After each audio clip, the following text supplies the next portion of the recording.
Good evening, and welcome to Hothouse. My name is Laurie Fife. In the first term of the Scriptwriting course, Writing for Actors, students write a 10-minute play. This format challenges the writer to squeeze all the features of a full-length play, plot, character, and theme, into a short format. With many festivals devoted to short-form writing, a 10-minute play is an essential part of the writer's portfolio. This evening, we bring you readings of 8 short plays. The subject matter varies, but be advised, many of the plays contain mature subject matter and strong language. Hothouse is a presentation of Algonquin's scriptwriting program. Thank you to Dan Paladin, Academic Chair, Media Studies, and Terry Loretto Valentic, Coordinator for Scriptwriting and Performing Arts, for their support for this event. Thank you also to Matt McCooey, Professor of TV Broadcasting, and his crew of excellent and enthusiastic TV broadcasting students for making this event possible. Our wonderful ensemble of actors for this evening, in order of first appearance, are Douglas Campbell, Sidney Moon, Sean Anthony, Megan Carty, Rachel Oyster, Chloe Tudor, Micah Jondell de Chazar, Chris Ralph, Jackie Dutoy, and Maggie DeCady. I want to thank our playwrights, Megan, Olivia, Anthony, Abdel, Shireen, Alexander, Lauren, and Nicole, for your imagination and hard work in bringing these stories to life. And finally, thank you to you, our audience, for joining us online for this presentation. And please feel free to post comments and questions in the live chat running by the plays. And now, I turn you over to the playwrights. Enjoy. Hi, my name is Megan Unzick, and I wrote the 10-minute play, A Haunting Melody. I've unexpectedly found myself frequently writing the themes of my plays about change and loss. Surprisingly, I went in without any ideas and ended up writing the entire play in one sitting, the words pouring out naturally. And the irony is that when I got my peers to read it, everyone told me I was the character Marilyn. Our passionate souls, especially when it comes to music, are one. To give you a sneak peek, here's a short synopsis.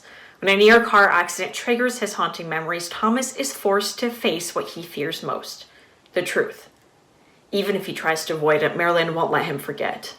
Having a troubled mind, can Thomas successfully flee from his past actions, or will he come to terms with his mistakes?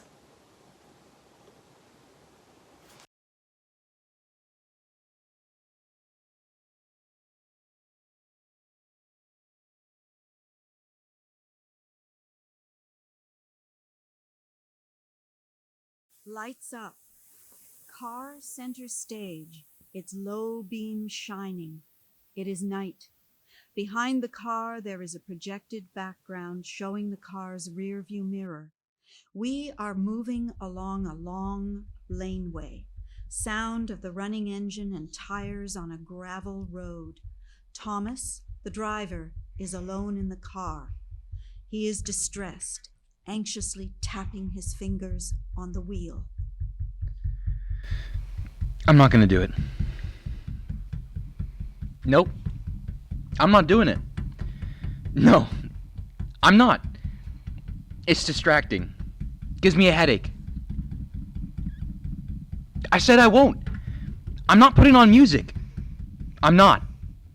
I won't. Thomas keeps glancing back and forth between the road ahead and the radio in his car. I won't do it, goddammit. I won't. I don't even like music. It distracts me. It gives me a migraine. You can't make me. You can't. He stares at the radio for a couple of seconds. When he glances back up to the road, he suddenly jerks the car. Oh, shit! Tires screech. Vehicle projection becomes still. Shit. Fuck. Calm down, Thomas. Calm down. Merlin appears in the passenger seat. That was close. Get out. Poor Bunny, you probably scared the living hell out of it. I said get out. Hey, it's not my fault that you almost killed a bunny. Leave. Out. Now. And go where? Anywhere but here. You know that's not possible, Tommy. Ugh. Besides, you know how much I love a late-night car jam session. Out. Out. Out. Now. What have I ever done to you? So much. You've done so much. Oh, hush, my favorite song is playing. What song? Music in the background. Geez, maybe you should also check your hearing. This is not real. This isn't happening. What's up with you? Have you been drinking? What? I'm not drunk. Thomas turns on the ignition. Car lights up. But you were that night. He starts driving. The video projector continues. I don't know what you're talking about. Hey, wait, no, the best part is coming up. Stop this, please. Not this again. You stop it, you big party pooper. I'm trying to have a jam session here. The music's too loud. Too loud? Music can never be too loud. It's the only way to appreciate its sound. She goes to increase the volume. Merlin, you can't keep listening to music this loud. You lose your hearing at the age of 25. Just relax. You can still hear it like this. There's no point, though. Why listen to it at all if I can't enjoy it? It's like baking a cake and not being able to eat it.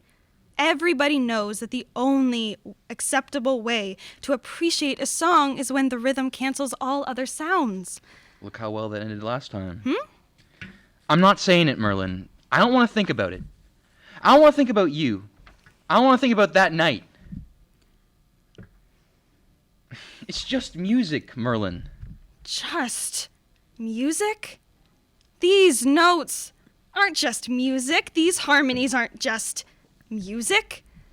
Listening to a melody so boomingly that the car's windows, mirrors, and body vibrate as though they are chanting along to the lyrics with you isn't just music. Traveling from one galaxy to another when pressing shuffle on a playlist isn't just music. Going from a sunny day at the beach to drowning by the powerful waves with one slip of a violin. Going from a soft, rainy night drive to swaying hips and dizzying thoughts from a party. Going from an evergreen floral field to sitting on a glass throne isn't just music. Because it makes you feel. Music makes you live through its instruments and words, and it places you in these dazzling universes. Okay. Merlin, you know I don't feel music the same way you do. I never could. I'm fine with just listening to a song like this. That's because you don't let yourself feel. Always avoiding your thoughts, always hiding. Stop hiding, Thomas. What? But that's not fine. That's not fine at all. You're telling me that when you're at a concert and capering bodies surround you, loosely singing along to the thunderous buzzing of the instruments from the speakers, floors, the walls, that you don't feel anything at all? Don't you feel like you're on top of the world? Feel like your mouth is going to rip from the tremendous, brilliant smile etched onto your face? 'Cause I do. It's about the only time that I feel exhilarated. Music is my adrenaline, my life source, and it pains me to know that when you're listening to this song, to the beats and bass and chorus, that you don't get filled with similar thrilling thoughts. I'm sorry. My mind doesn't go to the same place as yours does, but I wish it did. I wish it did. Instead, my mind is stuck in a bewitching tale, like a deer caught in headlights. I'm stuck. The light blinds me, and I want it to. I want to forget. I want to forget so badly. I want to walk blindly and forget everything that's happened. Please, just let me forget. Forget about what your mind thinks. What does your body say? Is your foot tapping along to the rhythm? Are your fingers chasing the drumming beats? Your head bopping to the melody? Face contorting to sorrowful expressions as it can't help but empathize with the haunting notes of the lyrics? Does your body say nothing at all? Feel nothing at all? Your body has a mind of its own, one we can't control at times. Do you let it feel what it wants when listening to music? Because if not, then I guess you're just a fool. That sounds mesmerizing. You were always so mesmerizing. I aspired to dream as you did, and I think that's why I always stuck by you. I thought that maybe by being at your side, I could somehow peek into your world and see the colors the way your eyes paint them. Watch out. I thought that you could make my life brighter, but I feel as though I only darkened yours. I was selfish. Still am. I am selfish. I never took you into consideration, or others. But I wanted to, believe me. Watch out. That wasn't enough. I tried and failed to watch out for you. I didn't mean for this to happen. One night, I was sadder than the rest. I started drinking. A lot. It only took one call from you to put a smile back on my face, and I came running at your door, ready to pick you up. Late night jam sessions are my favorite, you said. I wasn't thinking. I wasn't. I didn't see it coming. I tried to move. I'm sorry. Watch out! What? Ah! Thomas swerves the car. Blackout. Sound of screeching tires, crash sounds, glass breaking. Merlin! Chaos ceases. The radio is heard softly playing. Fades. Music stops. The car's front window is broken on the passenger side. Glass litters the stage. The video projection has paused. Thomas is alone in the car. I'm sorry. I'm so sorry, Mer. I'm sorry. He reaches for his phone and plays Merlin's favorite song.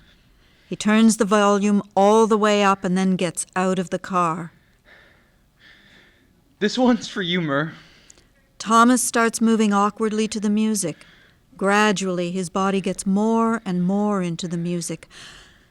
When his hips begin to sway, he moves his feet and throws his arms into the air. He has lost himself in a non-rhythmic, passionate dance, a soft, mournful smile on his face as silent tears stream down his cheeks. Lights fade to black. End of play.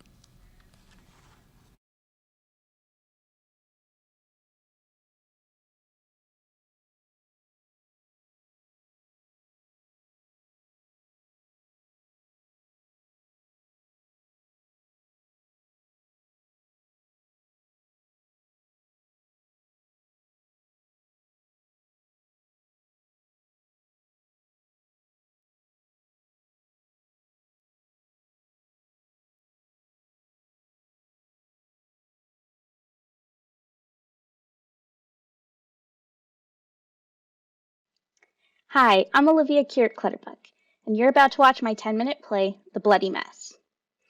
It's a compilation of a few different memories I have of going to comic conventions with my dad. We're both huge nerds and love Star Wars. Love.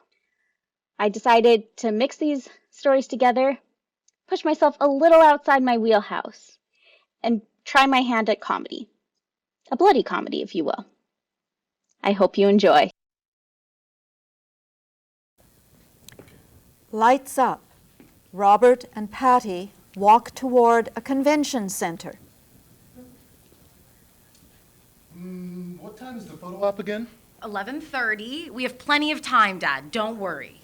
You won't miss your millisecond-long date with Princess Leia. I'm not worried. I just want to be on time. Okay, whatever you say. Did you know Carrie calls these events celebrity lap dances? Really? Yep.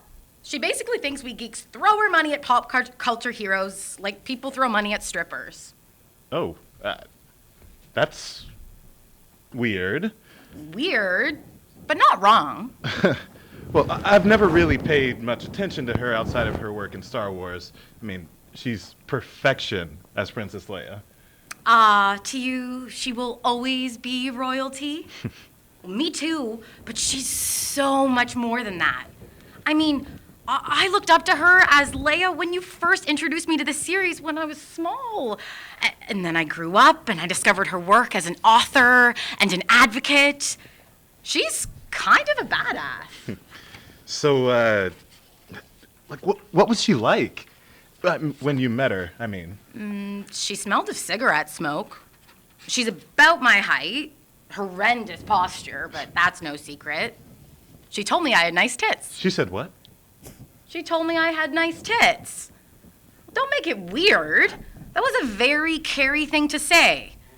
It's all down from there for my boobs. Literally. Anyway, I thanked her for being a role model to me my entire life. We hugged, we took a picture, and then I was rushed out of the photo area. Sounds... Patty trips. She crumbles to the ground, screaming. Oh, are you okay? How did that happen?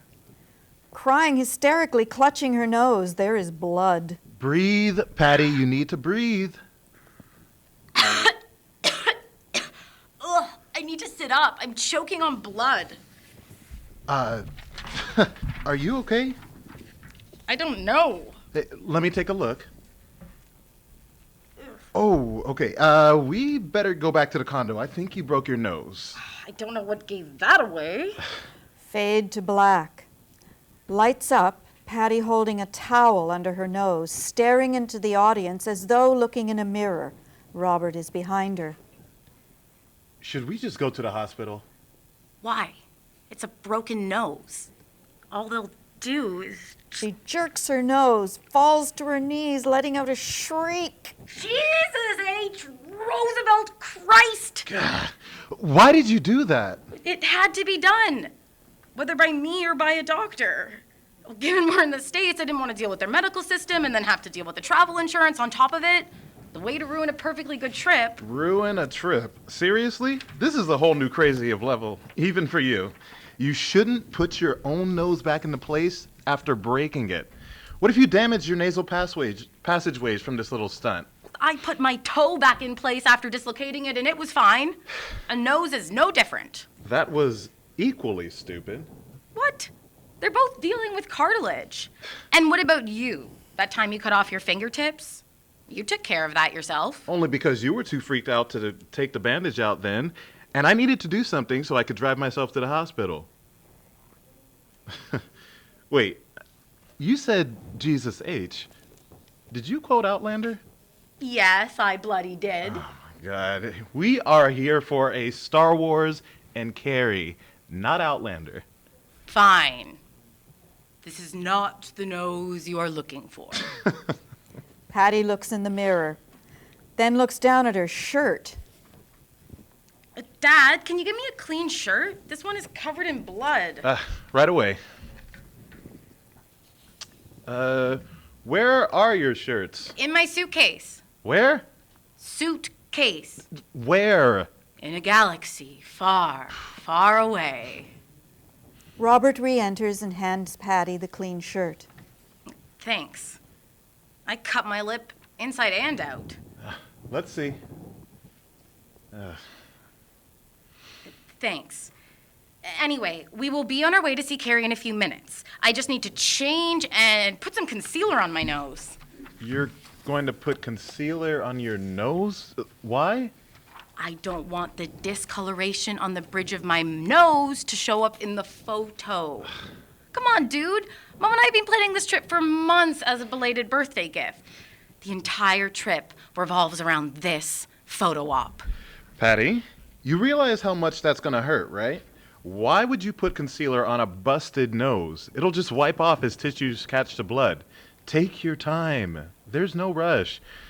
We're going to miss our photo call regardless. Over my dead body, you're going to miss your celebrity crush? What time is it anyway? It's 11:10. That's plenty of time. That gives us 15 minutes to get over there and find our way to the photo area. Honey, realistically, we just won't get there in time for our group today, and there's nothing wrong with that. She has other photo ops scheduled. Is that a challenge? No, it's a fact. Bet you can get there in time. Bet we can get there in time for our current session. Loser buys lunch. You never take anything seriously, do you? Fine. Lunch and the cost to book another photo op for one of her other sessions. Only if we miss this one. Fade to black. Lights up. A curtain is blocking the photo op area. Patty, with a tissue under her nose, and Robert are waiting in line for their photo op. Bloody hell, how am I still bleeding? You've wiped off all your concealer. I told you that would happen. Bloody hell. Literally. No, that would be menstruation. This is just a bloody mess. A category menstruation also fits into... Is my lip swollen? A little. Under your eyes as well. And the bruising is coming in. Wicked. It may not be the nicest photo of us, but at least you'll have double the story to tell when you show people this picture. True. You look like you've been in a fight. I was. You should see the other guy. Not a bruise on him. Ah, the light post was a him, was it? Yes. His name was Chad. A very Chad thing to do, beating a woman's face in. Patty? Can't say stuff like that. What if someone around us is named Chad? We're at a Star Wars convention. If there is a Chad in our vicinity, they are likely to be the individual who will tell Carrie that they thought of her in the slave bikini when they would... Okay, Patty, for C-3PO's sake, would you behave? You're worse than a kid. Next. Robert and Patty walk behind the curtain. What happened to you? Nice tits. Thanks! We got in a fight with a Wookiee. Luckily, the tits survived. My face was the only casualty. It's his birthday. Happy birthday. Birthday kiss. Mwah! Oh, my dog. Thank you. Smile for the camera. Great. Next. Robert and Patty walk out on the other side of the curtain. The tissue is back under Patty's nose.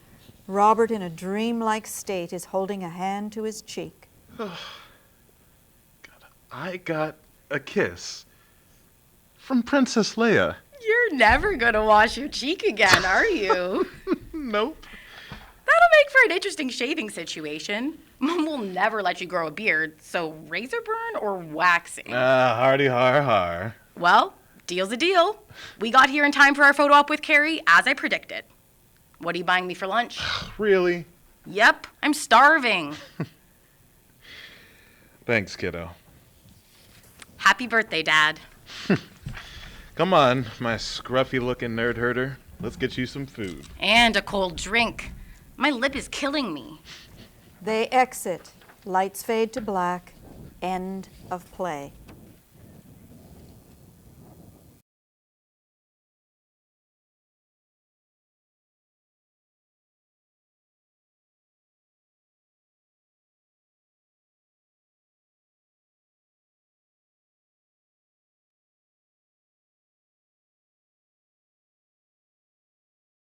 Hi everyone, my name is Anthony, and my 10-minute play is titled Absolutely Nothing. It's a comedy drama that follows Lucas, an established sculptor, and James, his stoner apprentice, who are visiting a high-end auction where Lucas's newest statue is up for bids. Moments before the auction begins, Lucas demands that Leo, the auctioneer, remove an invisible sculpture from the catalog. This was inspired by an article I read last summer about Italian artist Salvatore Garau. He had an invisible sculpture that sold at auction for over $22,000 Canadian. And not long after that, another article popped up about a Florida man who was suing Garau, claiming that he stole his idea. So, Absolutely Nothing assesses the value, if any, of invisible art and the opposing views that surround it. Thank you, and I hope you enjoy it.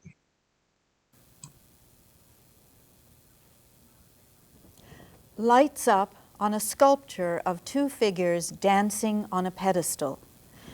There is another pedestal across from it which sits empty. Enter Leo, ushering Lucas to the sculpture while James follows not far behind. And here is the display for Tango Absolute. I'm quite impressed with this piece, Lucas. The curator's told me it's accompanied by a lofty appraisal as well. The auction will begin shortly. Well, thank you, Leo. I'm flattered, but I don't need a bidding war. My work is meant to satisfy the eyes, not my pockets. Of course. To amuse and to inspire. The getting rich part is just a bonus. James notices the empty pedestal and moves toward it. What's supposed to go here? Leo leaps to stand behind James. Lucas stays admiring his own sculpture. Curious. What's your name, young man? James? Well, James, it must be an honor to work under the wing of such a remarkable and successful sculptor. Yeah, sure, dude. If you call finishing a piece every 6 years remarkable. It was 5 years. And it isn't the time it takes, it's the quality of what's produced. I'm just wondering, what's the deal here? Did Buddy forget to bring in his sculpture? You're currently observing Nyx. The work of infamous artist Lumen. Huh? It is an invisible sculpture. It's nothingness. He just sold a digital version of the piece as an NFT for nearly $30,000. No way. $30K? That's pretty sweet. It's not about the monetary value of the Sheesh! Chill with the inspirational quotes, old man. $30K is sleeping on a king-size mattress that isn't in a poorly insulated basement of my teacher's house. I brought down space heaters. We should hop on this NFT thing. Or invisible stuff. Maybe we could get some lazy boys for the living room. Or a fridge that doesn't leak. Outrageous. I wouldn't be able to live with myself, denigrating my work to that form. Not to mention the disgrace in this fraudulent expression of invisible art. It makes me question the integrity of this gallery. Disgrace? Those are heavy words. I would hope that you find trust in our respected team who've put this exhibit together. I don't know if I would call it an exhibit. Not if you're encouraging this nonsense. Who is this Lumen? He may well have slipped a blank canvas on the wall. That would be closer to art. Where is he anyway? Is he invisible too? I find this insulting. I request that you remove this from the catalog immediately. I won't remove it. Lumen's work is a deep expression of the nothingness in this world. Despite being invisible to the eye, there is still energy filling the space. I thought an experienced artist like yourself would be able to appreciate that. Appreciating art requires experience. An experience from our eyes, our ears, our minds, our touch. An interaction between ourselves and the aesthetics of the work. There's no interaction here. It's simply an observation. If you don't remove it, I'd like to pull mine. Do you guys seriously talk like that? It's kind of annoying. Lucas and Leo ignore him. James pulls out his phone and takes multiple photos of the invisible sculpture from different angles. But art requires observation, does it not? It's on display, it's being exhibited, and people are coming here to see it. Exactly. An invisible sculpture requires exhibition to take form. It must be communicated to the observer that it's there, otherwise it's nothing. People aren't coming here to see it. They're coming here to observe what's been communicated to them. An observation of communication, observing an observation. The only value of an invisible sculpture is in the value of its exhibition. I've seen this before. A fad opportunists profit from every so often. What Lumen created here isn't a piece of art. It's a profile of himself, a name. That's it. I mean, he's kind of smart if you think about it. Isn't that what you want? A name for yourself? He avoided the whole chiseling away at a rock for years thing and went straight to the consumer. Plus, it's guaranteed that it won't get thrown out by a janitor who mistakes it for garbage. This whole nothingness thing sounds pretty cool if you ask me. My work requires time, precision, patience, and extreme concentration. I create things that exist, things that are true. And that's where the beauty comes from, the truth. Now, watch this. Lucas knocks on his sculpture with his fist, peers at Leo and James to gauge their reactions. And now? Lucas crosses to the empty pedestal and repeats the same knocking motion. Lucas swipes his arm over the pedestal and minds an object falling off of it. He winces as if something shatters to the floor. Oh no, what have I done? The acclaimed Nyx has been ruined. All the days and all the nights Lumen spent slaving away to create this piece have gone to waste. To be honest, I find it a little bit sad. watching you here attempt to make a mockery of this place. This gallery is one of the most respected in the country, a place where a man fumbling at the end of his career should be grateful he gets to be a part of. Why do you squirm at the idea of something new? Is it because you don't understand? Or does the nothingness of the sculpture remind you of the emptiness in your life? Miserable and barren, propped up by dated opinions and an apprentice that doesn't respect you. Whoa, whoa. Let's not start hurting each other's feelings now, okay? I respect you. A sheepish thought pattern you mirror from the ingenuine artists whose coattails you ride on. Is your personality based on anything you've thought of by yourself? Or are you waiting for the next spoonful of contemporary thought? Behind your vapid glare, there's an unsubstantiated confidence that wants to be known just for the sake of being known. Why don't we let the people decide? If your piece is knocked down at a higher price than Lumen's Nick's, then I will leave my position here at the gallery. If Nick's goes higher, then you can never set foot in this place again. Deal. Perfect. Now excuse me, the auction is about to begin. Leo crosses to one side, Lucas and James to the other. James is scrolling on his phone. That guy turned out to be a real dick. We come into this world from it kicking, screaming, crying, starving. Our first instinct is to find something to latch onto, to pull us away from it. From what? From nothing. We find happiness in beauty. Beauty in the songs we sing, the pictures we draw, the books we read. Why would I admire something that serves to remind me of the nothingness from where I came from? Well, the people dig it. Huh? I shared some pics of the invisible guy's thing. It's getting a lot of traction. Look. What? I shared some pics of the invisible guy's thing, and it's getting a lot of traction. Fire emoji, 100%. Crying eyes, fire emoji. No, James, you can't take pictures at a gallery. That's a copyright violation. Why do you care? You won't even call it art. Leo walks down to center stage and faces the audience. Good evening, everyone. We will be taking the bid increments of a minimum of 2,000, and all works are auctioned as is. The first lot from our catalog is Nick's from our consignor, Lumen. This sculpture is to be displayed at a distance of 6 feet from the observer at a downward angle of approximately 49 degrees. It is a representation of the nothingness from which we come. That is, the antithesis of what we become. Ladies and gentlemen, we will begin the bidding at 2,000. Do I have 2,000? 2,000. Do I see 4,000? 4,000 against you. Do I see 6? 6,000. You know what? I'll be right back. Where are you going? 6,000. Do I have an 8? 8,000, gentlemen's bid. This is insane. 10,000 back to you. Oh, 12,000.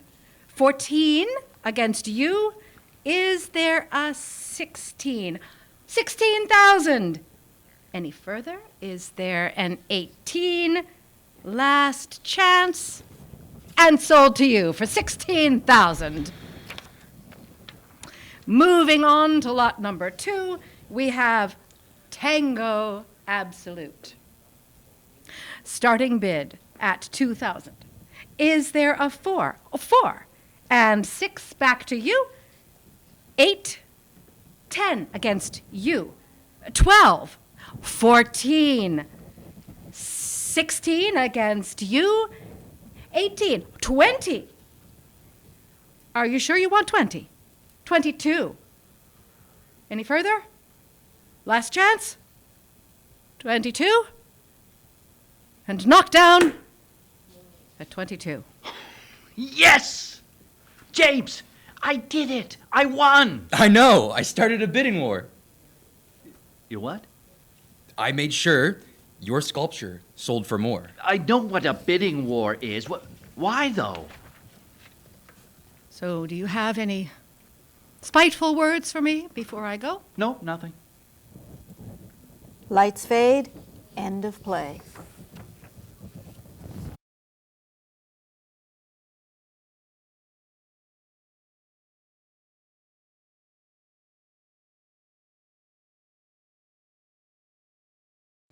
Hello everybody, my name is Abdul. I'm the writer of the Absurdity Ghost play. The play is about the coup happened in Sudan few months back. The main character, the general, who's the real person who did the coup in Sudan, is it how he follows his daily life after that's happened, and how is he mentally and emotionally dealing with killing the protesters. Also, it has the prime minister who's a corrupted politician who lied to the public, who are mad about killing their kids and their sons. It's a very the ghosts represent the died merits, their souls, and how they hunt him back through his daily and his sleeping and his loneliness to drive him to going crazy. Thank you.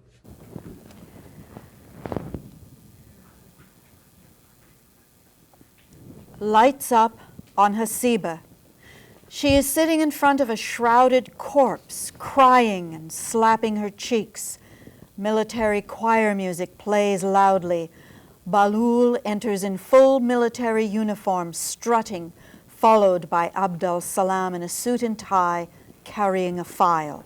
My cheeks turn red with shame when I admit that everything you said turned out to be right.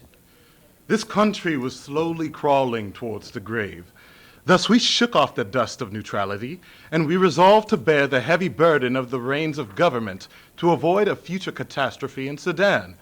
Tell me, who is more worthy and more deserving to run the country during this devastating crisis than me? No matter how much I look and search, no one crosses my mind as a protector of the revolution's goals except you, Your Excellency. I believe from the bottom of my heart, after what happened in the past 2 years, that the path to freedom, democracy, and civilian government that the people dream about will only happen through a military coup. Oh, Abdul Salam, I have quit all the pleasures that the senses provide, and I will not find happiness until I see our dear country safe and the people live the affluence of life. What noble intentions you have. Thank you, Your Highness. Hasiba's wailing and groaning rises.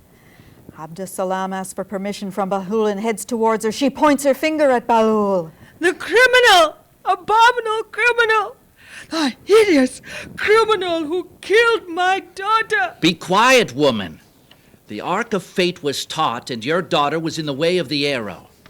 I'm not denying your right to cry and lament, but that's not the best way to get justice.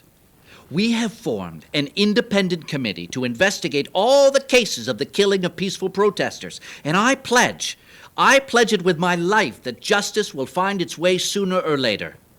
Come, chant with me. Chant with me and with all your helplessness and naivety. The people want the martyr's retribution. The people want the martyr's retribution. With more anger, O pure mother. Aren't you in great pain over the death of your daughter?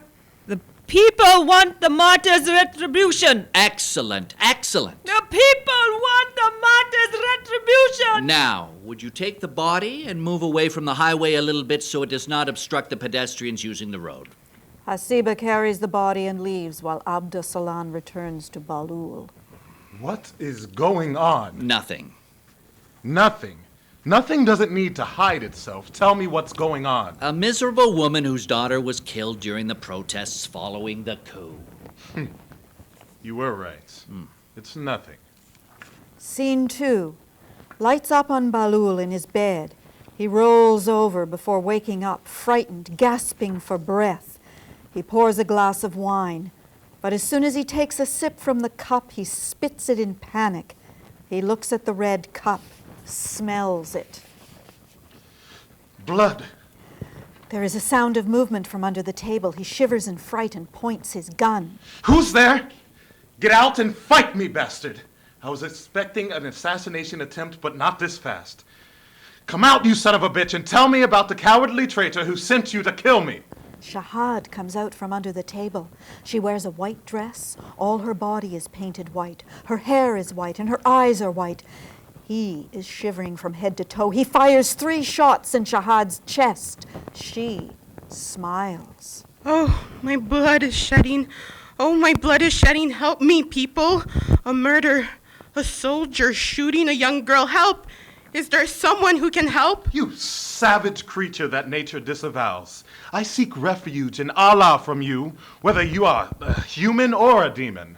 It got dark and no one believed in God anymore. Oh, foul kite. Oh, wretched devil. Woe to those who disbelieve in God. Oh, ghost of a jinx who wants to rip my heart out of its place. How awful you are.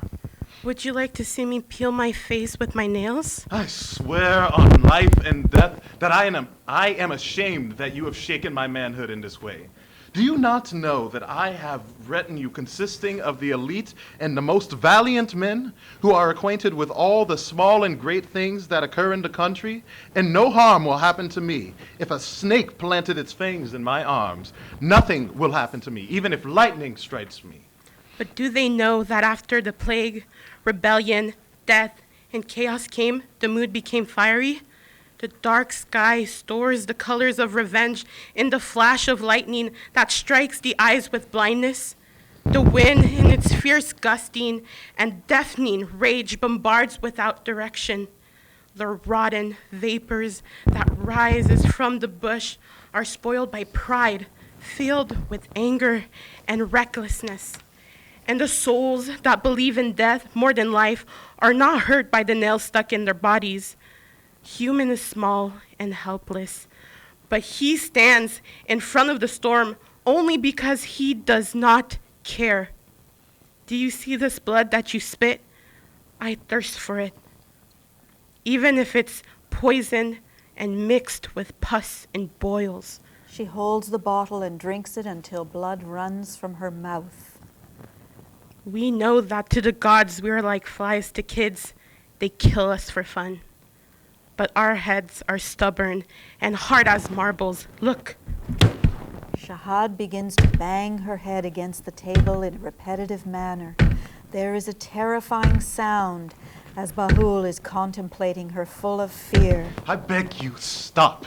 I beg you not to drive me crazy. Please, don't drive me crazy. Let me keep my mind. I don't want to go crazy. Scene 3. Lights up on Abdusalam standing in front of a blazing fire with corpses burning in their shrouds. In the back, Hasiba sits next to her daughter's body. Blow winds and crack your cheeks. Rage, blow, spit the flames of burning sulfur on these young bodies with ingrate souls. Oh, how awful. Souls enamored with the impossible strike terror into creatures that recede in caves of subservience. Human nature cannot tolerate such honesty. Oh, you stony-headed person, I feel sorry for you. If you exceed 20 years, you would have seen human truth behind that veil of hypocrisy, the hidden crimes among the veils of virtue. And then you will realize that nothing in this life is worth dying for. 35, 36, 37, 38, 39... There's a corpse missing.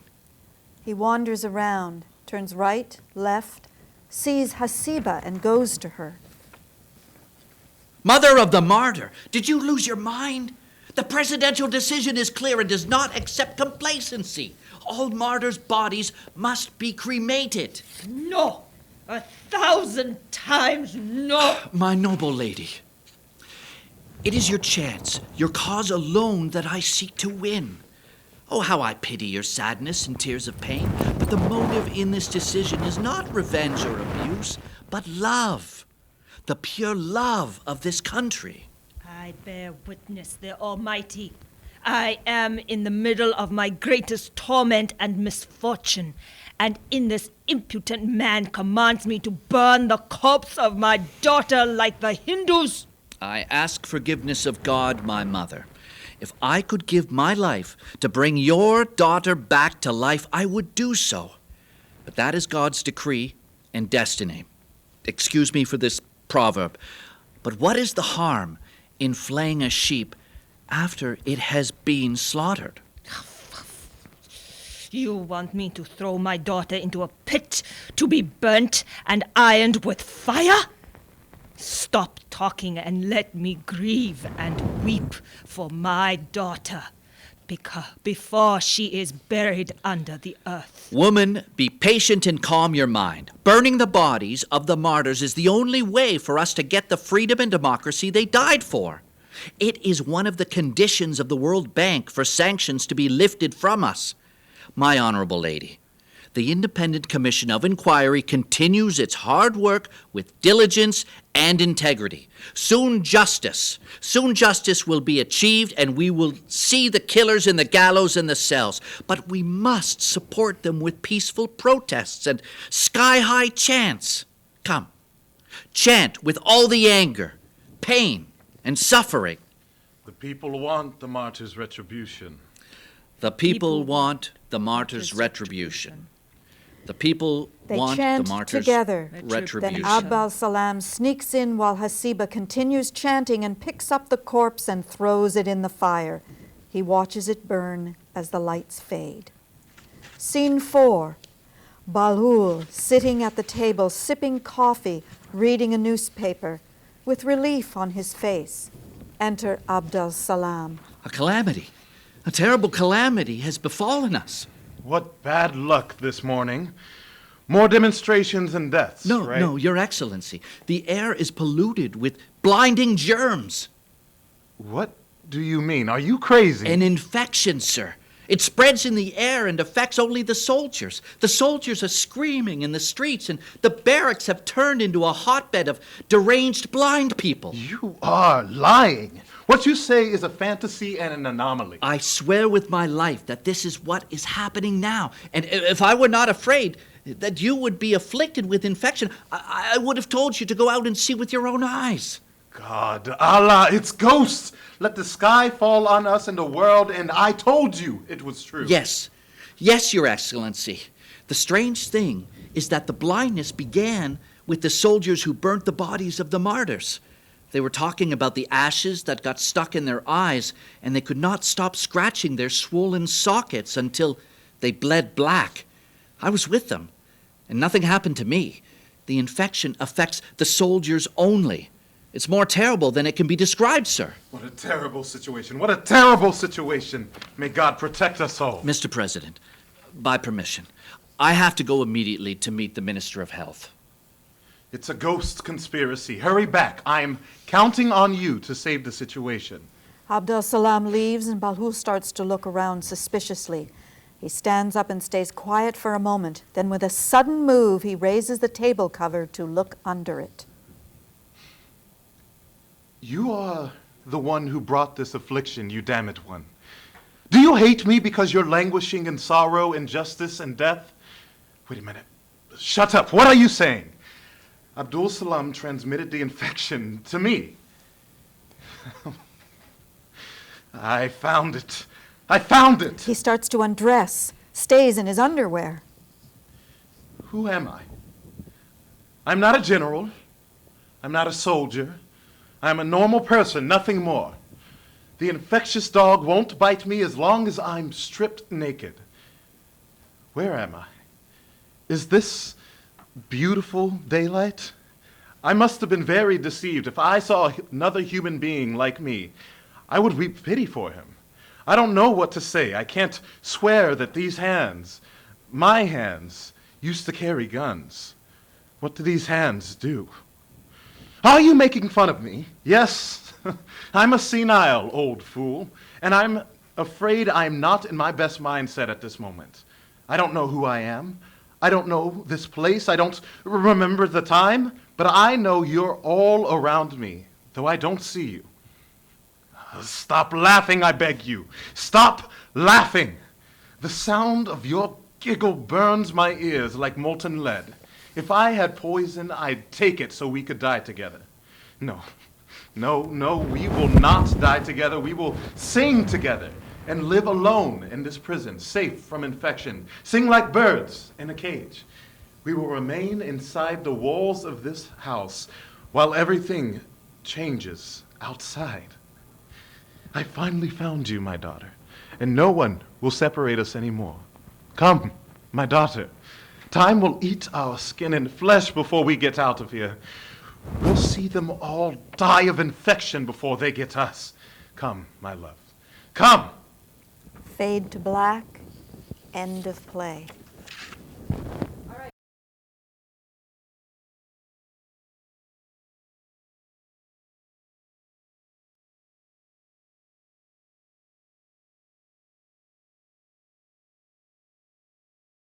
Hi, I'm Shireen, and I wrote the 10-minute short story, Expecting. It's about a couple getting into a heated argument about their future together regarding children, and when they realize they both have different plans, they're put into a position where they need to figure out where to go next. I don't normally focus on romance. The most romance I've ever written was barely a subplot, so for this exercise I decided to finally write a full romance script. The idea came to me when I was thinking about, the expectation for women to become mothers and how it's easy for men to say they want kids when they're not really expected to raise the kids in the first place. So I hope you enjoy my script.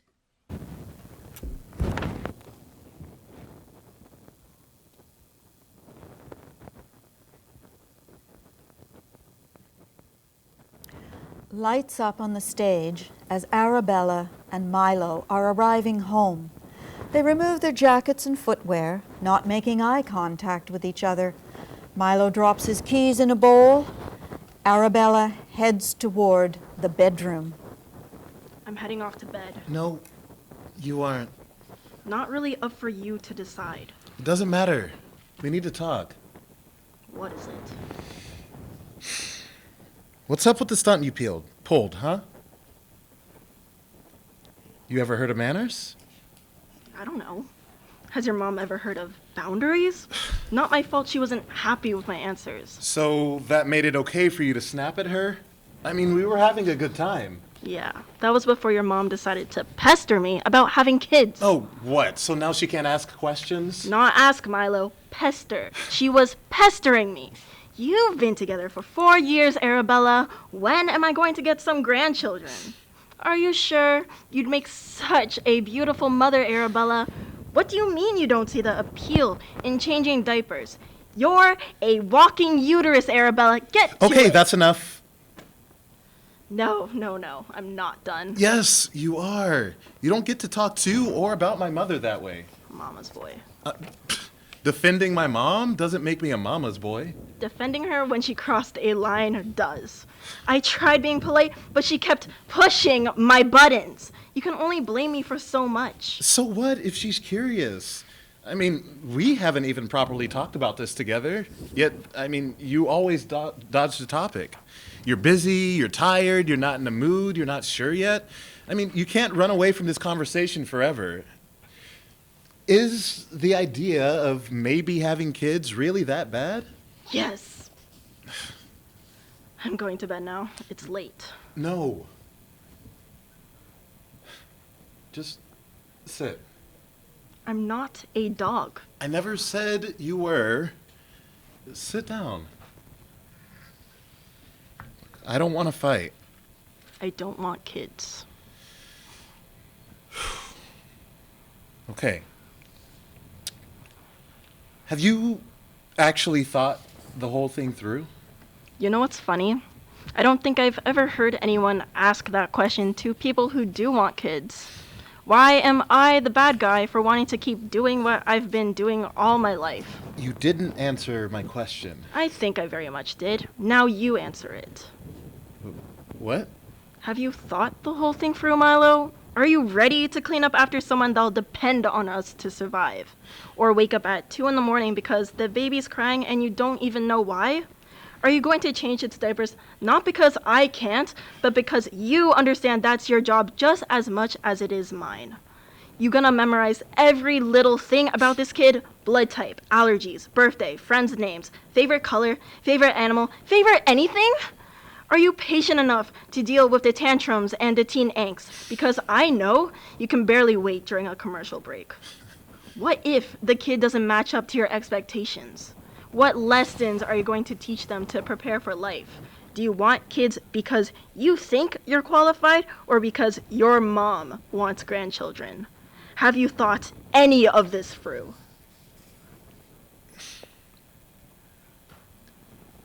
Of course I have. Great. So have I. Did something happen to you that you haven't already told me about? Excuse me? Look, to make you not want kids. Did I miss something? Oh yeah. A kid killed my entire village, and now I've sworn to never trust anyone under the age of 18. Is that what you wanted to hear? I need to be qualified for a childless future now. I've seen you with kids, Arabella. You're good with them, and they like you. Look, I seriously can't believe that you wouldn't want them. Oh, I'm sorry. I'll make sure to spit on the next kid to prove you wrong. I'm not a monster, Milo. I never said you were. I'm just saying that you could be happy if you gave the whole thing a chance. The only time I was ever excited to be a mom was when I was 5 and my mom shoved a baby doll in my hand. You know what makes me happy now? My job. That's my baby. The only differences is that I get paid and not puked on. It's stressful, it's a pain, and it keeps me up at night, but I love it regardless. And if I ever get tired of it, I can leave it all behind if I play my cards right. I won't hurt its feelings, and I'll find something else that'll make me happy. Look, I never said you'd have to stop working. I know I don't plan on leaving my job. It'll be a lot, but it'll be worth it. If we can make compromises in our relationship, then we can do the same when taking care of our kids. I mean, you don't like the idea of a mini you or a mini me running around? You make it sound like having a baby is the same as getting a dog. Please, Milo, tell me what makes me qualified for the job. Because I could have all the requirements for motherhood, and I'd still be bad at it because I never wanted a kid in the first place. Well, you could always change your mind. Mothers get protective once the baby's born. You could be like that, too. You said you were happy playing mom as a kid. You could still feel that way now if you tried. Could, Milo, I could. Is that something you want to risk? You make it sound like bad moms don't exist, and I promise you I will be one. And do you really think taking care of a toy my mom gave me when I was like 5 makes me qualified? I dropped that thing more times than I could count. You make me out to be the selfish You're one. not. But me not bringing someone I don't want into this world because I won't give it the life it deserves is as selfless as I could get. I don't care how cute they are. Do you want a baby or do you want to raise a person? I want to raise a person, Arabella, and I want to raise them with you. That makes one of us. Just hear me out. All those questions you've asked before, I've thought them through. Sure, maybe my mom did play a big part in my decision making, but after being with you for this long, I know I want kids. No matter how they end up, as long as they don't hurt anyone, I'll always be proud of them. I'm going to make sure to be part of their life and do whatever I can to help them grow because that would be my job. I never said being a parent would be easy. I know it'll be tough, and I'm scared too, but I'm also saying that, well, you and I are strong enough for it. So this is your mom's doing. Arabella, come on. How many times do I have to repeat myself, Milo? There's no credit to give. I'm not patient enough for this. I'm still learning how to live life at my age. You want me to be responsible for someone else's life? How's that fair? And who's to say you're still not doing this for your mom? Why do you care more about some hypothetical kid than someone you've been with for years now? Look, I'm trying to tell you that you're capable. That we are capable. Not for this. Then what? What have we been doing this whole time? I'm sleeping on the couch tonight.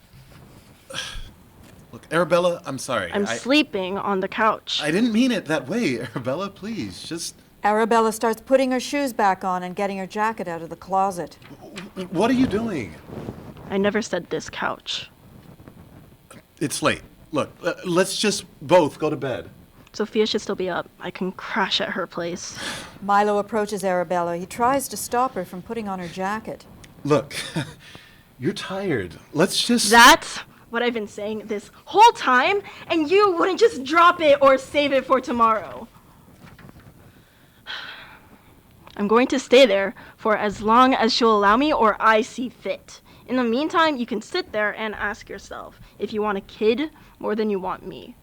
She grabs her keys.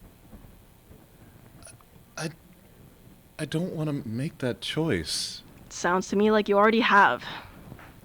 Exit Arabella. Milo is left staring at her retreating figure. Lights fade to black. End of play.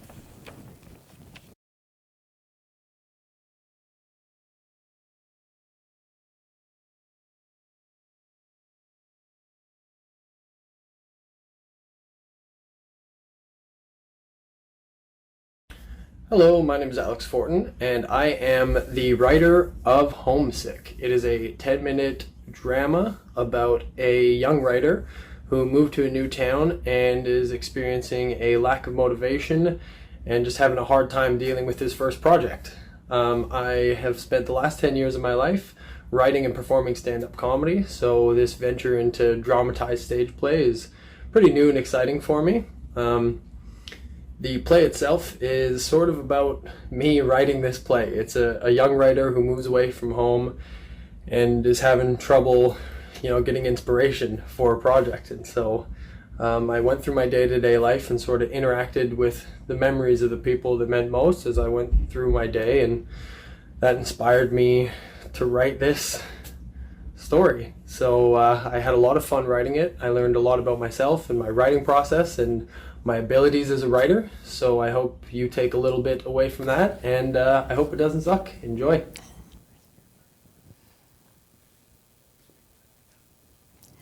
Spotlight on Daniel Bouchard, standing in a bare space at a small stove where he is cooking breakfast.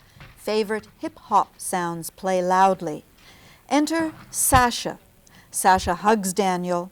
Hardcore hip-hop slowly transitions to smooth R&B as the lights come up and reveal a beautiful, spacious dining room. Hey, good morning, beautiful. It's good to see you. Smells good. Thanks for cooking breakfast, handsome. It's just turkey bacon, eggs, and avocado toast. Same as always. My favorite. How'd you know? Oh, I think I know a thing or two about you, lady. I could probably make a list as long as my arm of things you like. Oh, you think so? Yeah, I do. And I can make a list of all the things you hate, which would be at least as twice as long. Oh, yeah? Like what, smartass? Like overcooked egg yolks. Daniel brings over the plates to the table and serves breakfast. Bon appetit. Big plans in the new city today? Nothing too exciting. I don't start work for a few days, so I'm just gonna loiter around town. And I have to write. I haven't been able to write since I got here. Maybe I'll meet a cute girl who likes turkey bacon and runny egg yolks. You better. I'm taken. I know you are. I miss you. I miss you too. Daniel returns to the stove. Fade. Daniel stares out into the audience, near tears. Scene 2. Spotlight on Daniel. He's exercising on a yoga mat. Water bottle nearby. Favorite hip-hop songs are playing as he exercises. Enter Jermaine. Jermaine walks up, slaps Daniel's elevated feet. The pair do a secret handshake. The hip-hop music transitions to top 40. Lights up to reveal a spacious gym. Yo, you're looking jacked, my guy. Not skipping leg day either, I see. Ooh-wee! Just trying to be like you, King. Just trying to be like you. As if. What are you on? You been juicing? Who's your guy? I want to look like that. As if. All natural. You're as cheese, cuz. I can outlift you now. Oh, yeah? What are you benching these days? 225, Daddy. Come get some. All right. You got a bit of a bun in the oven there, though, don't you? Might want to think about mixing a run-in or two. Cardio is for the weak. Seriously, though, man. How you been? How's the married life? You get her pregnant yet? It's been good, man. It's been good. Not yet. I still got some living to do, but the pressure's on. You better wait till I get home. Those kids need an uncle to show them how to be cool. You better hurry up and get home then. As soon as I'm famous, man. As soon as I'm famous. I do still owe you that Lamborghini. You sure do. A promise is a promise. Don't worry. I know you'll make it happen. Yeah, if I can ever come up with a show. I can't write out here. You'll Daniel, adapt. Oh, sorry. Daniel and Jermaine do their secret handshake. You'll adapt. You always do. Just write about me. I'm interesting. Miss you, brother. Miss you too. Exit Jermaine. Lights fade. Daniel sits, near tears. Scene 3. Spotlight on Daniel, who is sitting staring blankly at a bright laptop screen. He rubs his eyes, holds his head in his hands in frustration. Enters Sasha. She is pregnant. Mind if I join you? No, of course not. Please. So, how about the girl who likes runny yolks? Find her yet? Not yet. I've been too busy writing. Oh, exciting. What are you writing? Sorry, I've been busy trying to write. I can't come up with anything. What about you?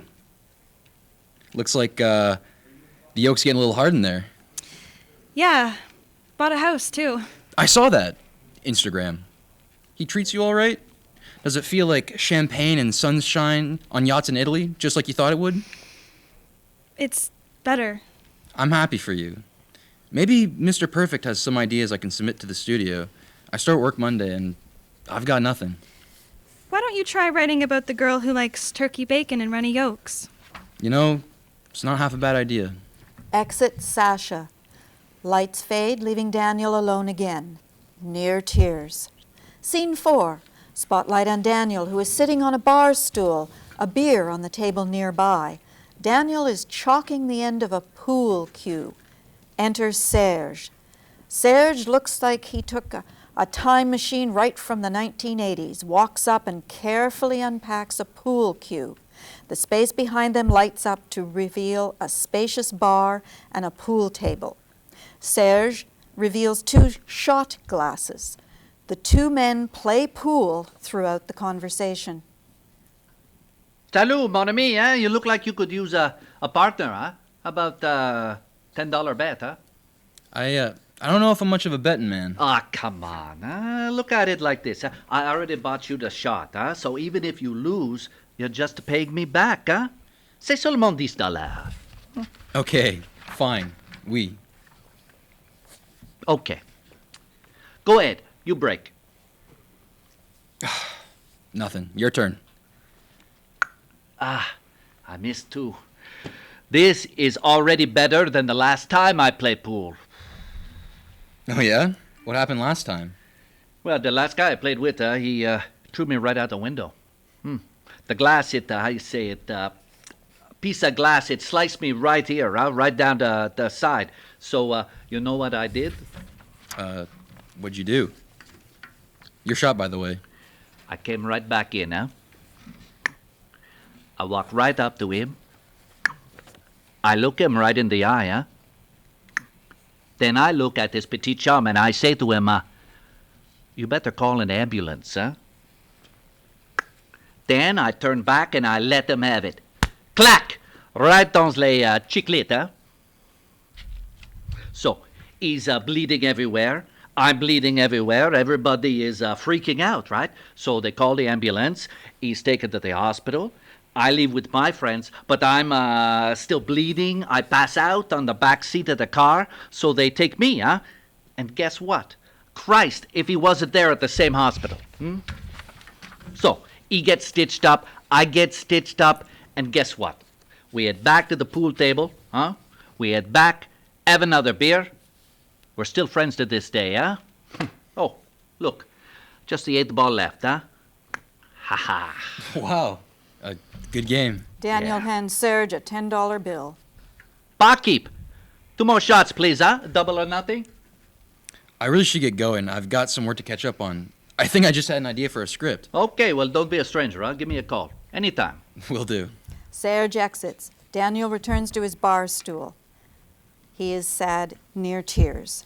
Scene 5. Lights up. Daniel sits at a small rickety chair. Next to him a typewriter sits on his desk in a well-furnished room.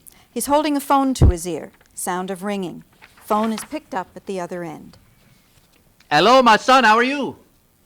Hey, Dad. How's it going, man? I miss you. I miss you too, huh? How is the big writing job in the big city? Well, I don't start for a few days. I think I have an idea, though. I was thinking about you today. I played around a pool and it was almost like you were there.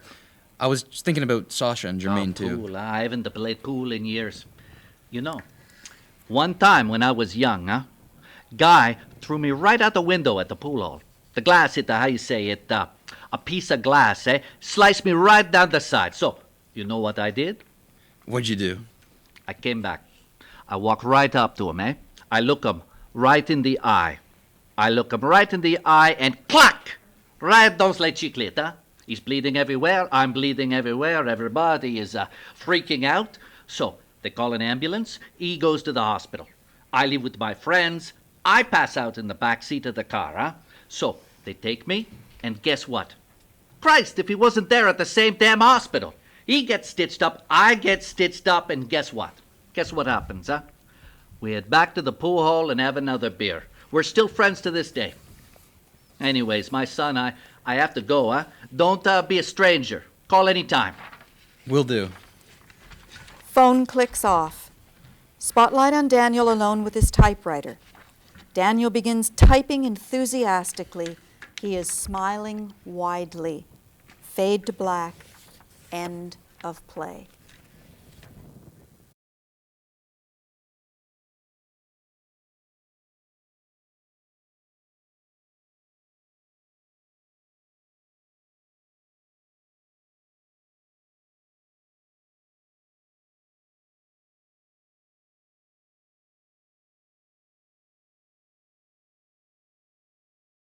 Hi everyone, my name is Lauren Waters and I am the writer of Blood Ties. Blood Ties tells the story of two estranged sisters reuniting after the unexpected death of their abusive father. The reunion forces the two to contend with issues of their shared past and questions of their separate futures through a tense altercation. I hope you enjoy!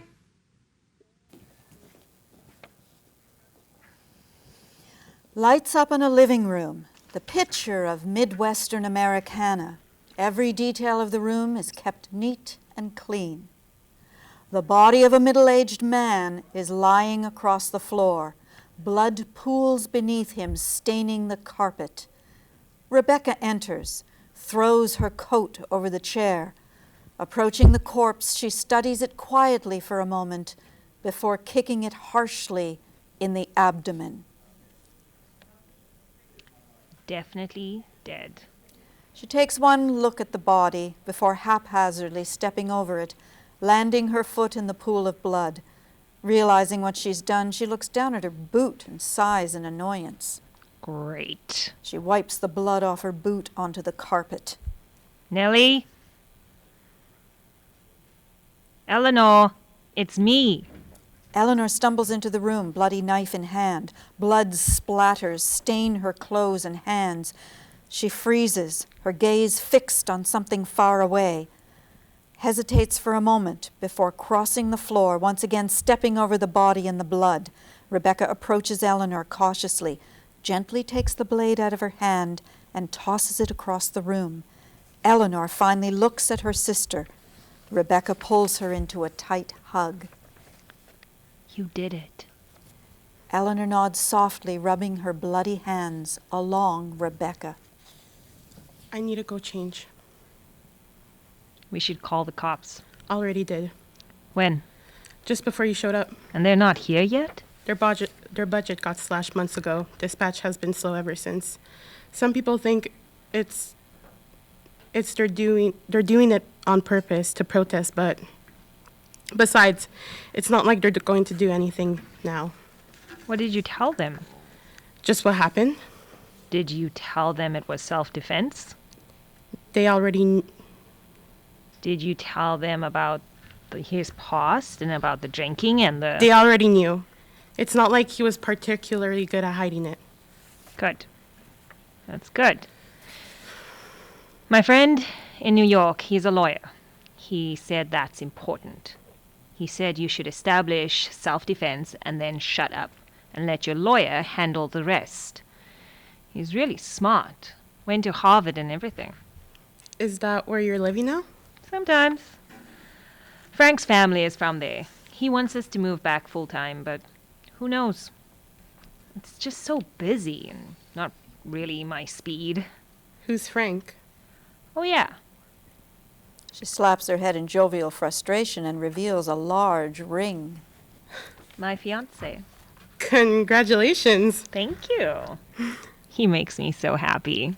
He really does. Eleanor nods before kneeling down to study the body. It's so weird.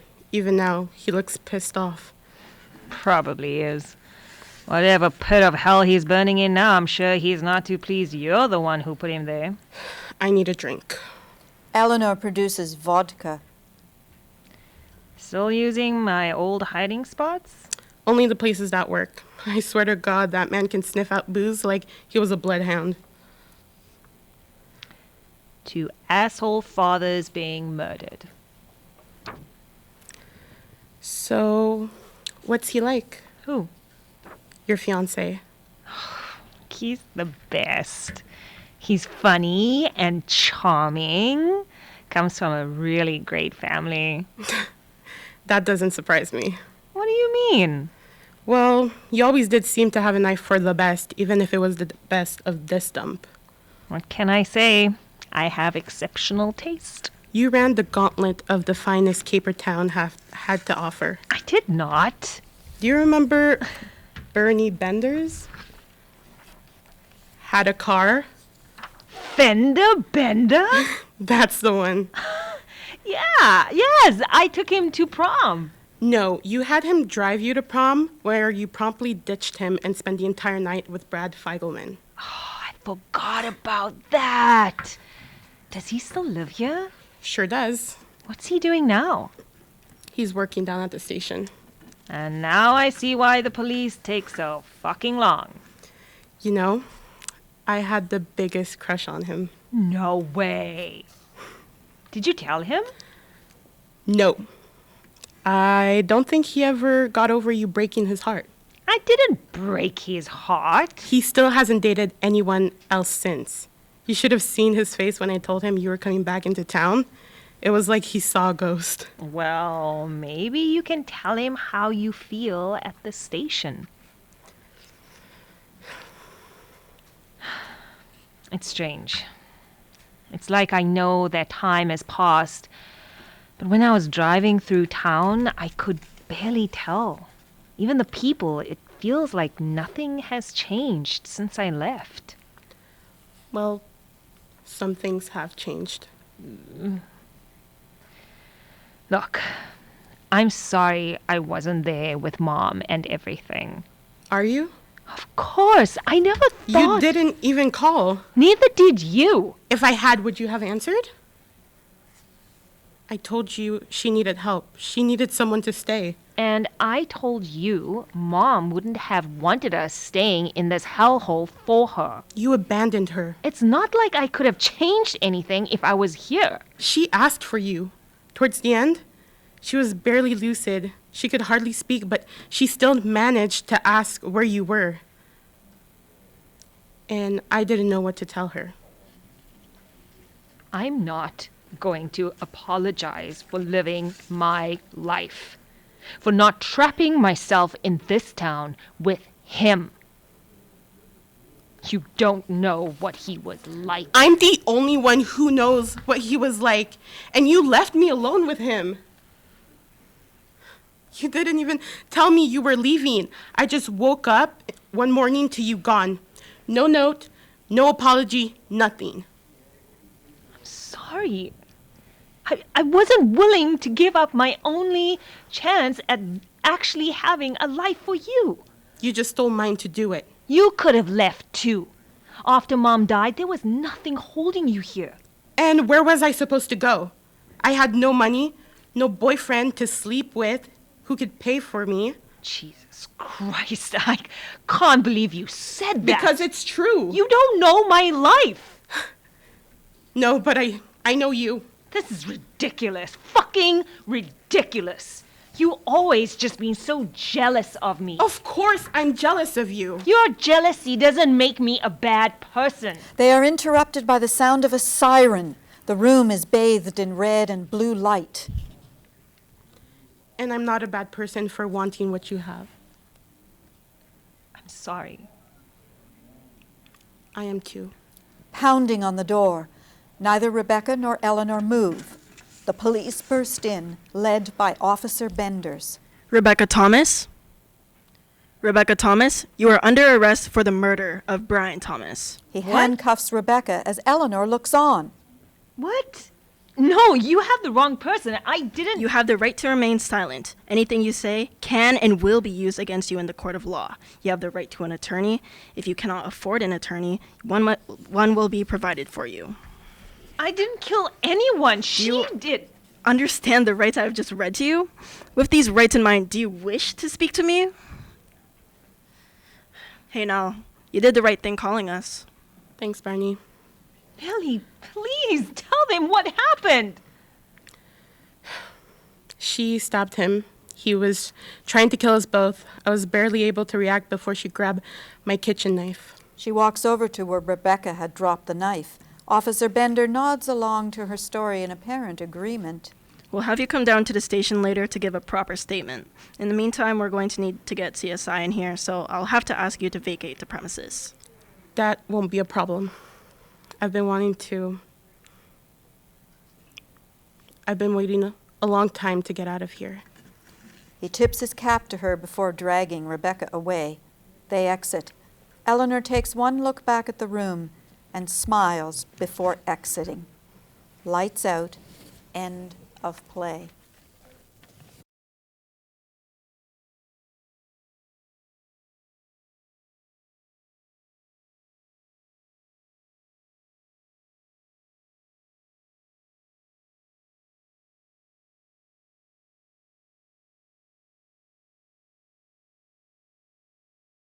So when I started thinking about my 10-minute play, I knew I wanted to write something that was kind of fun.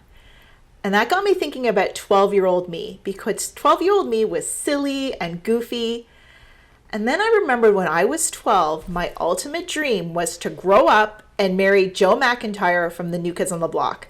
Now, for those of you who might not know, New Kids on the Block are a boy band that hit peak popularity in the mid-1990s. So I took that idea and I just kind of ran with it. My name is Nicole James Burgraff, and this is my 10-minute play, I'll Be Loving You, parentheses, forever. Lights up on Heather as she naps on a couch. Honey, I'm home. Joey enters from stage left carrying a bag of groceries. He crouches down beside Heather and gently wakes her. Heather, darling, I'm home. I grabbed the groceries that were on the list. Time to get up. We have just enough time to have a quick snack before the game. Oh my God. Joey McIntyre? You're Joey McIntyre from New Kids on the Block. The multi-platinum selling Grammy-nominated stadium seat-filling New Kids on the Block. The greatest boy band of all time. Don't tell Timberlake that. You're hilarious. That's why I married you. Sure, I married you. Joey McIntyre. Joey McIntyre is my husband. Okay, whatever you say, Joey McIntyre. Stop calling me by my full name, Heather McIntyre. It's weird, Heather McIntyre. Now, what can I get you for a snack, Heather McIntyre? Heather extends her left arm and realizes she's wearing a large diamond engagement ring and matching wedding band. Damn! Heather, I think you had too much to drink when you were out with your friends last night. Oh my God, my friends! I gotta text them and tell them I'm married to Joey McIntyre from New Kids on the Block. They were at the wedding. My friends were at the wedding? Wait, were your friends at the wedding? Of course, babe. Did you hit your head or something? I'm starting to get worried. And when you say friends, would those friends include, I don't know, bandmates? Yeah, the guys were there. Jordan even sang I'll Be Loving You at the ceremony. Okay, Joe, I gotta stop you there. Now you should know the full title of that song is I'll Be Loving You Forever. I stand corrected. I'll be loving you forever, okay? Now, let's put a pin on this fun little prank you're playing, and let's start to get ready for the baseball game. So hold up. You're serious. We are legit married. Like, I married my favorite member of my favorite band of all time? The band I've loved since I was 12 years old? You're the wildest girl I've ever met. Now, come on, the gag's over. Oh, did you call the guy about the water heater? Water heater? No. Heather, you said you would take care of it. Why are we talking about water heaters when we could be talking about the New Kids 1990 Magic Summer Tour? Or the time you guys were on Oprah? Ooh, let's talk about when you met Bon Jovi and Milli Vanilli for the best band at the 1990 American Music Awards. So, no water heater guy. Water heater. Seriously, Joey, who wants to talk about real world shit? Heather, I live in the real world. We live in the real world. This isn't you. Are you sure you're okay? Do you have a fever? I feel fine. I mean, come on. I'm married to Joey freaking McIntyre. I'm living my childhood dream. Do you know how many New Kids blog posters I had in my room? Like, 50? No, wait. More like 80. Wait, no, I forgot about the posters on my ceiling. There's like 125 posters. I had 125 posters of you. And now you want me to carry on like a married, oh, God, forgive me for the pun, a regular Joe? This is crazy. You're being crazy. Do you hear yourself right now? Sure, New Kids is part of my life, but not my whole life. You and me. My life is us. Oh my God, that is seriously the sweetest thing anyone has ever said. And I mean it. You're the... Joey, you should write that line into a song. Let me get you some paper. Shoot. All we have are Post-it notes. Do you want the yellow ones or the hot pink ones? Stupid question. Sorry. Hot pink ones. Heather, please. I need you to stop with this little groupie game you're playing. I need my wife back, not another fan. But I am your fan. I've been a fan of you and the New Kids since before I got my period. This isn't a game. I always will be a hardcore New Kids on the Block fan. But I have thousands of fans. You're my only wife. So being your wife negates me from being your fan? Well, can't I be both? Listen, I want you to be my fan because I'm a good partner, not because I'm in New Kids. I'm more than boy band Joey, and you're way more than boy band Joey's wife. I don't know what's going on with you, but can we just go back to being low-key Heather and Joey? But I can't do that. I've been a New Kids on the Block fan for much longer than I've been your wife. When I was a kid, I had your dolls, your trading cards, your bed sheets. Joey, when I was 12, I would get into bed and lay on your face. Don't ever say that again. Look, New Kids were a huge part of my life when I was a kid. And it's important to me to hold on to that giddy adolescent excitement I had for you and the guys. And that's how I feel with you, giddy and excited. And I want to feel that too. But if I have to stifle myself when it comes to the New Kids, I don't know if I can be your wife. This is crazy, Heather. This whole conversation is crazy. Look, let me get you a snack. I brought you your favorite bologna Lunchables. I know you love a good Lunchable. Look, have a bite of something to eat. Change into your Red Sox jersey, and we'll head out to the baseball game. We'll have a few beers, yell at the misguided Yankee fans. It'll be fun. Just me and you, some solid Heather Joey time. Okay, I'll try.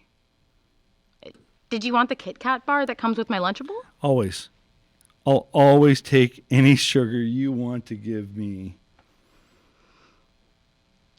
I'm about to kiss Joey McIntyre. Heather! Oh my gosh, I'm sorry. We were about to kiss, and you're Joey. Heather! Oh, I totally killed the mood, didn't I? 100%. But you're forgiven. We both know this kiss would have led us to being tragically late for the game, and I need to be there on time. Oh, in case you forgot, which, I mean, you probably did, but anyways, the guys and I are singing the national anthem before the first pitch. Oh my God! The new kids on the block are going to be singing the Star Spangled Banner! I'm practically going to a New Kids concert. Oh my God! New Kids on the block today in person. Heather, come on, babe, get a hold of yourself. Remember, you're not a fan. You're my wife. Joey, I can't not be your fan. But you're my wife. I have thousands of fans, but I only have one of you. I need you to be my anchor. I've got too much light in me to be a weight. What are you saying? Inside me is still 12-year-old Heather. She's light and happiness and unencumbered exuberance. The little girl whose biggest joy is anything and everything New Kids on the block. If I become who you want me to be, I douse little Heather. And I need her. I need her spark. But what about my life? What about our life?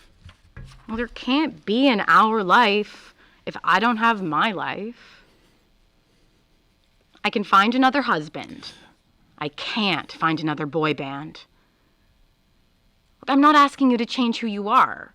And let's face it, you can't change who you are. Millions of people know you. Even if you left the band today, you're always going to be Joey McIntyre from New Kids on the Block. But Heather, I love you too, Joey. But I choose my boy band because I choose me. I'll always love you, Heather. And I'll always love you, Joey. Look for me in the stands at your next show. I'll be the one with the big, sparkly, I love Joey poster. I'll send you tickets. No, Joey, don't. Your seats are where the corporate types sit. I need to be with my fellow hardcore blockheads. Look for me in the third bowl. But wait, what about me? You're hot and rich, and you have those piercing blue eyes that melts both ice and bra clasps. You'll be fine. Just stick to the Hollywood rule. Half your age plus 7 years. Out there is a lovely 32-year-old who was just an ovum when New Kids on the Block were selling CDs like hotcakes. She'll barely know what a CD is. And probably won't eat hotcakes because, well, carbs, but you'll be okay. I promise.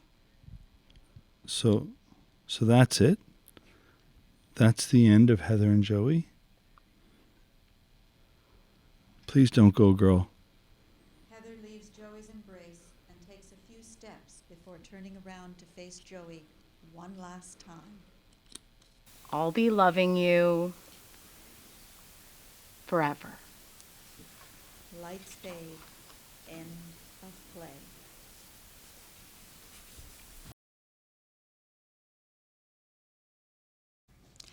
We hope you enjoyed tonight's Hothouse. And don't forget, this was just our first. You can look forward to another round of 10-minute plays in Hothouse 2, Friday, March 11th, and our final Hothouse 3 on Friday, March 25th. Thank you again for joining us. Have a safe trip home, everyone.